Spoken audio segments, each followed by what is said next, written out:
اگر امام محمد کہتے ہیں کہ اس کا سبب ایک ہے، متلی ایک ہے، یعنی متلی ہوئی نا، طبیعت گھبرائی، تھوڑی سی الٹی آئی، ابھی وہ گھبراہٹ دور نہیں ہوئی تھی، پھر آئی، پھر ابھی وہ گھبراہٹ دور نہیں ہوئی تھی، الٹی آئی، تو وہ متحد ہے چونکہ ان کا سبب یعنی وہ متلی، تو ہم وہ سب کو جمع کریں گے، دیکھیں گے کہ اگر منہ بھر ہے تو ناقض وضو مانیں گے.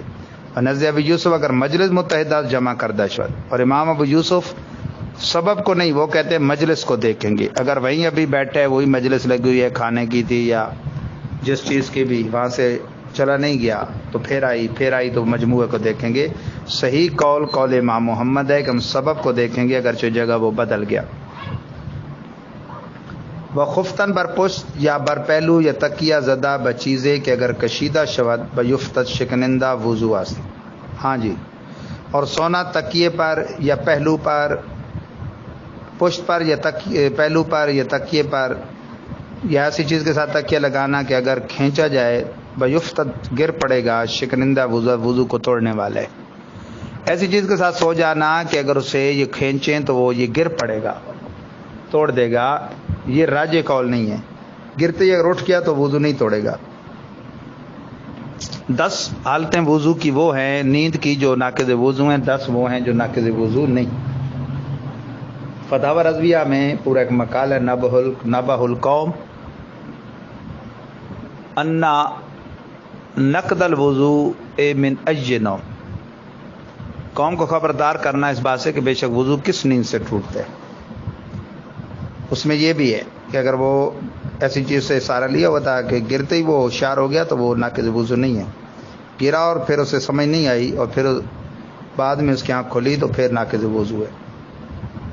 عام کتابوں میں یہ اتنا ہی لکھا ہے، غیر واضح کر کے تو یہ بہت غلطی لگتی ہے اس سے. وخفتن سادہ یا نشستہ بدون تکیہ،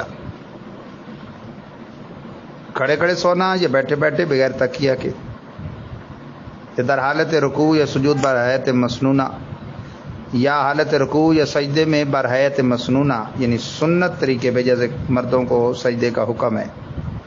شکنندہ وضو نیس، وضو توڑنے والا نہیں ہے. قیام میں، رکوع میں بیٹھے ہوئے، کہ جب اصل میں نیند سے وضو ٹوٹنے کی 2 شرطیں، ایک غافل ہو کے سونا، دوسرا مقد کا زمین پہ جمع نہ رہنا. دونوں اکٹھی پائی جائیں گی تو ناقض وضو ہوگا، ورنہ نہیں. اس میں 10 کیفیات ناقض وضو ہونے کی اور 10 غیر ناقض وضو ہونے کی حالت نے بیان کی ہیں. انشاءاللہ وہ فتاوی رضویہ سے بیان کر دی جائیں گی انشاءاللہ العزیز، یا ان کی فوٹو بھیج دی جائے گی. دیوانگی و مستی و بیشی در حال کے باشش کنندہ وضو است. دیوانہ ہو جانا، بالکل بے خود ہو جانا، مست ہو جانا، بے ہوش ہو جانا، اس حال میں ہو تو وضو توڑنے والا ہے. یعنی اب یہ چیزیں نجس نہیں ہیں، لیکن اس دوران نجس چیز کو نکل گئی تو چونکہ اس کی خبر نہیں ہوگی، اس پر یعنی اس کو محمل کرتے ہوئے وضو کے ٹوٹنے کا حکم ہے کہ نماز کا معاملہ ہے. وقہقہا بالغ در نماز صاحب رکوع سجود شکنندہ وضو است. ہو قہقہ تبسم اور دیہک نہ ہو، بندہ ہو بالغ نہ بالغ نہ ہو نماز رکوع سجود والی نماز جنازہ نہ ہو، تو یہ نماز کے ساتھ ساتھ وضو کو بھی توڑ دیتی ہے. دیکھیں، ایک ہے قہقہ کھلکھلانا، ایک ہے دیہک ہنسنا، اور ایک ہے تبسم مسکرانا. تبسم بے جا نماز میں ہو یا رکوع سجود والی میں یا دوسری میں اچھا نہیں ہے، لیکن نہ نماز توڑتا ہے نہ وضو. دیہک جو ہے، دیہک یعنی ہنسنا کے خود سن لے، یہ رکوع سجود والی نماز میں نماز کو توڑ دیتا ہے، وضو کو نہیں. اور جنازہ میں نہ نماز کو توڑتا ہے نہ وضو کو، لیکن غیر مناسب بات ہے. اور کہا نماز جنازہ میں صرف نماز کو توڑ دیتا ہے، اور یہاں وضو کو بھی. یہ خلاف قیاس مسئلہ ہے، یعنی کوئی نجس چیز نہیں ہے، لیکن یہ حدیث سے چونکہ ثابت ہے، یہاں قیاس کا دخل نہیں ہے. ایک صحابہ آ رہے تھے تو وہ نابینا ہونے کی وجہ سے کنویں میں گر گئے، تو حالت نماز بعض صحابہ سے کہا صادر ہو گیا. اور عام حالت میں یہ گناہ تو نہیں ہے لیکن خلاف سنت ہے. البتہ دیہک کبھی کبھی سنت ہے اور اکثر اوقات مسکرانا سنت ہے. وہ مباشرت فحشہ شکنندہ وضو، مباشرت فحشہ بھی وضو کو توڑنے والی ہے. مباشرت فاحشہ کا معنی ہے شہوت کی حالت میں مرد کی شرمگاہ کا عورت کی شرمگاہ سے ملنا، اگرچہ وہ اگلا کام نہ بھی ہو، وہ تو پھر اس کے لیے لفظ الگ ہے نا، اپنی بیوی ہو تو جماع اور غیر ہو تو زنا، مرد کے ساتھ اس طرح کرے تو ہم حالت میں مباشرت فحش ہے، اور اگر دخول ہو تو معاذ اللہ وہ لواطت ہے۔ تو یہ لواطت تو پھر آپ کو پتہ ہے اشفا کا دخول بھی ہو تو انزال منی کے بغیر بھی اگر دونوں بالغ ہیں تو غسل فرض کر دیتی ہے، لیکن خالی یہ جو مباشرت فحش ہے یہ بھی وضو توڑنے والے۔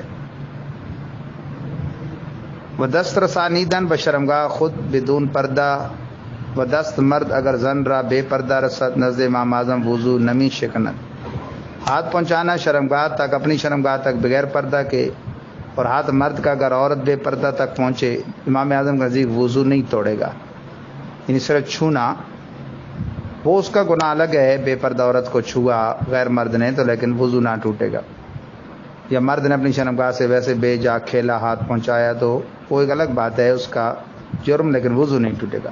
ونظر دیگر ائمہ وضو بشکنن، دیگر ائمہ یعنی امام مالک، امام شافعی، امام احمد بن حنبل رحمہ اللہ کے نزدیک وضو ٹوٹ جائے گا۔ وہ خوردن گوشت شتر نزد امام احمد شکنندہ وضو است، کھانا گوشت شتر کا، کس کا؟ یہ ناز شتر کہتے ہیں اونٹ کے گوشت کا کھانا امام احمد کے نزدیک وضو توڑنے والا ہے۔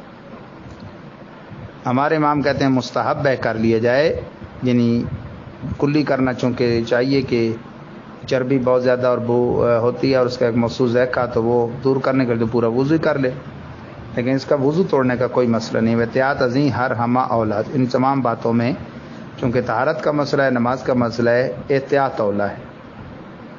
احتیاط کیا ہے؟ اولا ہے۔ اللہ تعالیٰ میں یہ مسائل یاد رکھنے اور درست طریقے سے آگے بیان کرنے کی توفیق عطا فرمائے۔ انشاءاللہ وہ جو 10 صورتیں ہیں یا تو بیان کر دی جائیں گی یا